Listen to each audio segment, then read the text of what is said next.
Bonjour, bonjour. Absort and Pew. Une fois n'est pas coutume, aujourd'hui, on va regarder un petit peu un replay. On est aujourd'hui sur le Nasdaq, donc sur une journée drive, hein.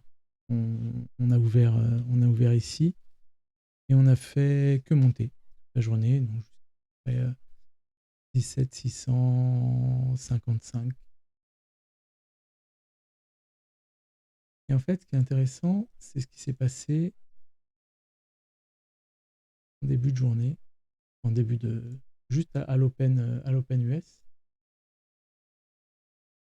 Donc, ce qu'on a ici. Donc on a eu l'Open un peu plus bas, hein. Donc là on est parti Open US les 17 380, on a fait que monter. Et là arrivé ici, donc grosse prise de liquidité avec un flip du book. Donc là on peut se dire flip du book, donc ça va continuer à monter sans s'arrêter. Là on le voit bien. Donc petit à petit, on a de plus en plus de la liquidité qui se fait manger. Donc qu'est-ce que ça veut dire? Là tout simplement on a un gros qui est en train de prendre ses TP. Donc là, ça fait 2 jours qu'on est assez bas, hein, dans les 17, 1720, 17200, où on a un gros qui a accumulé des positions à l'achat. Et ici, donc, on avait énormément de positions. Euh, donc, c'est le début de ses TP. Donc là, il a TP et en même temps, il a repositionné derrière pour être sûr que le prix continue à monter. Et au fur et à mesure que le prix monte, il y a de la liquidité qui a été posée de plus en plus haut. Là, celle-ci, à 580, il était depuis un moment. On a également celle-ci à 600, qui est depuis un moment. Donc là, la plus haute des liquidités, on pouvait la viser assez facilement en termes de TP de la journée. Souvent, il y en a au-dessus, mais le dernier ou les deux derniers sont difficilement atteints. Ça dépend de la force acheteuse qui vient aider le gros en fait à aller chercher ses TP. Donc là, ici, ce qu'on voit très bien arriver, donc ça prend les TP. Ici, il y a un autre gros qui repositionne, qui se dit que ça commence à un petit peu trop monter.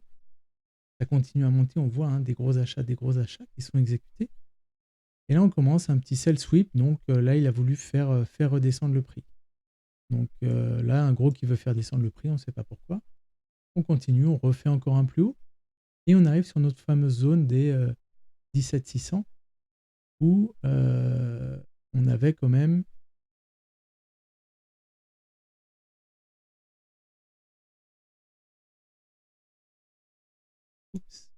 on avait quand même pas mal d'absorption en haut. Donc là, le prix a été rejeté, on le voit, malgré les achats. Ici, il veut faire descendre le prix. Pourquoi il veut faire descendre? Parce qu'au moment Absort où yes. ça a rejeté en haut, il s'est dit, bon, ben, on va redescendre en bas, peut-être que ça peut aller m'exécuter Absort des yes. ordres. Absort and On le Pew. voit ici, il a reposé également de la liquidité pour attirer le prix. Et ça n'a pas spécialement marché, parce que malgré plusieurs sweeps, pas énorme, hein, bon, 100 contrats, c'est quand même beaucoup en Nasdaq, mais c'est vraiment pour tester le marché, voir s'il avait une tendance à descendre. Absort and Pew. Là, arrivé ici, on voit qu'il a été quand même clairement rejeté. Et on descend jusqu'à cette fameuse zone à 17 550, où on avait vu Absort and Pew. donc le flip du book. Donc là, hop, il repositionne des contrats pour faire remonter doucement, et on le voit bien, hein. Là, hop, un buy sweep encore, pour montrer au marché qu'il y a un acteur qui veut faire monter le prix. Là, on exécute encore, toujours les TP du même gros. Il n'a pas réussi à se faire exécuter ici. Il continue à TP, il continue à TP. Et là, 17 600, grosse zone. Dès qu'il est exécuté, on le voit bien, boum, dès qu'il est exécuté, plus d'acheteurs. On a une exhaustion ici, il y a vraiment plus d'acheteurs. Absort and Pew. Et là, on a dégringolé, on a perdu quasiment 60 points en très très peu de temps, en moins de 2 minutes. Donc, on a quand même réexécuté ici, on est descendu, on a exécuté tous les ordres ici à l'achat tous les ordres ici à l'achat. Après, on ne peut pas savoir ici si les ventes, c'est le gars qui est en train de TP ses gros contrats qui a décidé de vendre au marché ici pour exécuter ici, ou si c'est un renfort de position. Mais vu qu'il y en avait déjà un ici, pour moi, c'est du renfort de position. Là, c'est celui qui est en train de TP s'est dit, ben là, on est dans une grosse tendance acheteuse, le prix fait que monter, je vais en profiter. Je vais en profiter, ça veut dire quoi? C'est allez, ben, je me reprends 100 contrats ici, je me reprends 100 contrats ici, je me reprends 300 contrats ici. Bon, après, ça n'a pas été abusé, ceux-là n'ont pas été pris. Et on voit que après ce gros short, qui était évident, hein, on le voit ici, hein, dès que ça a pris la liquidité sur la même zone, bim, on est tombé. Et bien on est remonté tranquillement. On est remonté, on est remonté, on est remonté. Jusqu'à une zone intéressante. Il y avait ici. Oh, il y avait ici, oups, à 17-20, une grosse zone avec des contrats. On la voit pas trop. Voilà, comme ça. Voilà, 17-20. 17-20, elle était ici. Non, plutôt avant, pardon. 17-20, c'est cette zone-là, en fait, moi, c'était ma zone de TP. Mais bon, comme de toute façon, je suis sorti avant, on voit qu'ici, elle a été enlevée. 17-20, c'était intéressant ici. 620, c'était encore intéressant ici, on le voit. Et tous les ordres, ils continuent à être exécutés. Ça TP, ça TP, ça TP, ça TP. Ça continue à monter, ça TP encore. Après, un autre TP possible, c'était 650. On voit qu'il était depuis le début, hein, j'en ai parlé tout à l'heure. Et on voit que petit à petit, à force de TP, toute la liquidité, il a réussi presque à taper. Si, même il l'a tapé, je n'avais pas fait attention. Il a carrément tapé et pris. Là, il y avait je ne sais plus combien de contrats, 200 contrats à la vente. Et donc là, il a exécuté quasiment tous ses contrats. On le voit parce que là, après, il y en a quelques-uns ici, il y en a beaucoup moins.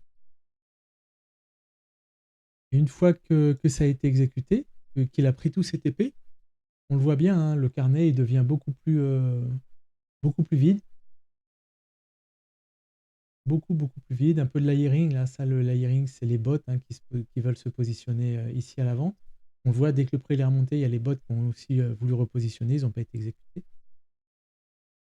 Et là, pas certain que ce soit du TP. Ça peut être aussi des gens qui veulent vraiment shorter le marché maintenant. Et ouh là, on vient de se refaire un joli pump. Donc là, on revient, là, on est sur du direct. Voilà, là, on a un iceberg qui a positionné ici.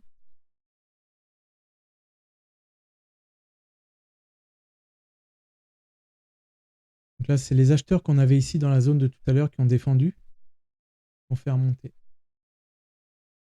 Là, on est toujours dans une zone d'acheter. Bon, VVH, c'est dangereux. VVH, comme elle a fait que se déplacer, que monter depuis ce matin, c'est quand même archi dangereux.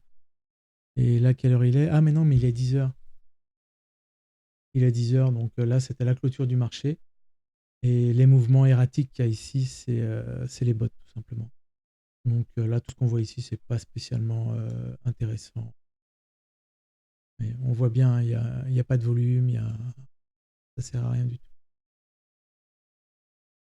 Voilà. Donc un cas d'école, hein, comme je dis, que je voulais vous montrer, qui indiquait donc facilement par rapport au début de la journée. Bon, j'ai pas le début de la journée parce que moi j'ai ouvert bien après l'open. Hein, vous voyez, il devait être 16h30, 16h quelque chose. Et donc là, en fait, très facilement, on pouvait venir positionner un TP1 ici, avec un très joli short. Et surtout le TP, donc 620 ici, et le 650 qui est quand même très très visible, hein, depuis 17h30, on le voyait visible en liquidité. Donc voilà le principe des gros acteurs de marché, en fait, qui donc ne peuvent pas passer 1000, 2000, 5000 contrats d'un seul coup et qui viennent TP sur plusieurs niveaux. On le voit bien, l'accumulation s'est passée vraiment sur 2 jours. Là, ils ont forcé pour descendre le prix. Tac, tac, tac. Beaucoup, beaucoup de volume ici de passer sur cette zone. Beaucoup de volume encore plus bas parce qu'ils ont réussi à descendre le prix donc sur une zone qui était très, très importante. Et là, le lendemain encore, beaucoup, beaucoup d'accumulation. Et toute cette accumulation, il faut qu'elle sorte. On voit que les volumes, il y en a une bonne partie déjà qui est sortie en partie haute. Donc demain on peut s'attendre soit à ranger dans la même partie pour continuer les TP, soit on va continuer à monter et essayer d'aller TP dans une zone un peu plus haute. Après demain, il y a plein de zones de débouclage aussi qui peuvent intervenir. Donc avoir beaucoup de volume. Donc voilà pour cette petite vidéo. Très rapide. Et qui met en évidence également, là on le voit ici, que quand le Nasdaq avait tendance à monter, il y a l'ESP ici qui l'a retenu. On voit, hein, le Nasdaq essaye de monter et l'ESP fait un vrai range plat, complètement plat, avant de redescendre. Donc vraiment, c'est le Nasdaq, on le voit qu'il a forcé pour aller essayer de TP un maximum au plus haut. Voilà. À la prochaine.